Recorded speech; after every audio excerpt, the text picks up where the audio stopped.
Bienvenue sur ma chaîne YouTube. Aujourd'hui, l'objectif sera de vous montrer le module base de données. Donc, on n'a jamais eu l'occasion de l'utiliser, mais ça permet en fait de mettre en relation plusieurs tables avec des informations et vous allez voir, c'est assez intéressant. J'ai eu cette idée donc de créer une bibliothèque. Donc là, c'est une feuille calque. Donc LibreOffice Calc, j'ai créé donc des livres, 7 livres, j'ai rempli un tableau avec 7 livres et c'est une idée en fait qui m'est venue lorsque je discutais à l'occasion de notre vidéo enregistreur de macro. Donc j'avais fait quelque chose sur LibreOffice Calc et j'ai eu l'impression que cette personne avait, elle avait un projet assez intéressant, donc une bibliothèque. Donc, d'après ce que j'ai compris, où elle m'a mis les en-têtes, num, titre, auteur, éditeur, genre, tome et lu. Et en fait, sa question me faisait penser que son projet était plus adapté pour base de données. Donc voilà, comme je le dis tout en haut. Donc là, l'idée, c'est de vous montrer comment je le réalise, les erreurs qui vont apparaître. Donc là, par exemple, je vais faire donc nouveau, base de données. Je laisse sur créer une nouvelle base de données, je fais suivant, oui je souhaite que la base de données soit référencée pour l'utiliser éventuellement sur d'autres, ouvrir la base de données pour édition et je fais terminer. Je vais le mettre, je vais écrire base de données, ma bibliothèque 2, je vais faire enregistrer. Là on a un message d'erreur, donc il vous dit qu'il n'y a pas de sélection Java, mais vous pouvez avoir une autre erreur qui est un peu plus explicite que JRE. Donc, okay. Ce qu'il faut savoir, c'est qu'il faut installer Java. Donc, il faut aller sur, je vais ressaisir, donc java.com. On va télécharger gratuitement. Alors, soit on clique ici où vous avez la possibilité de voir tous les téléchargements. Tous les téléchargements, c'est un intérêt parce que si par exemple vous avez un ordinateur qui n'est pas connecté à internet, vous pouvez télécharger hors ligne. Donc ça dépend si c'est 64 bits ou 32 bits. Donc il y a ça à vérifier. Donc là je suis sur Windows.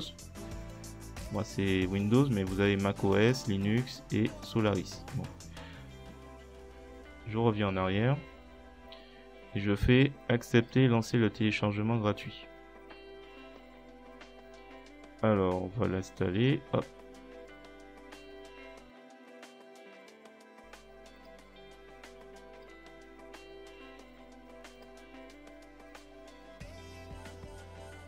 Alors, une fois que c'est terminé, enregistré. Bon, moi, je fais juste, je clique dessus. Alors là, on fait installer et on patiente durant l'installation.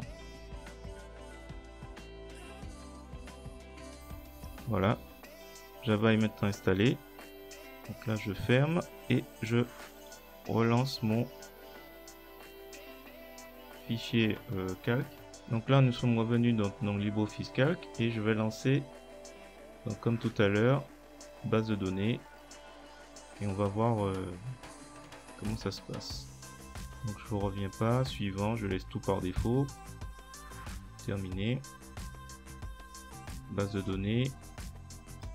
Je clique sur ma bibliothèque, mais on peut choisir un autre titre. Je fais enregistrer. Oui, je veux le remplacer. Et là, à la différence de tout à l'heure, on n'a pas de message d'erreur. Alors, une chose à vérifier, vous pouvez aller dans n'importe quel module de LibreOffice, aller dans Outils, Options, et vérifier ici, voilà, que l'utilisation d'un environnement d'exécution Java est bien coché.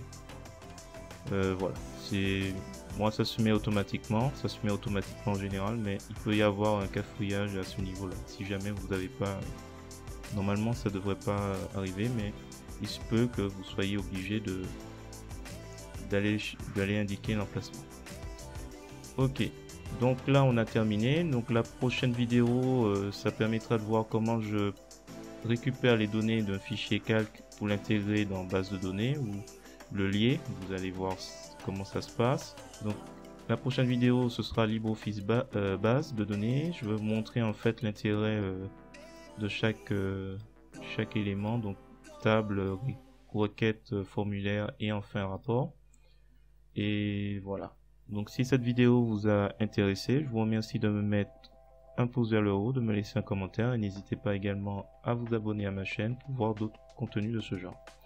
Je vous dis à bientôt.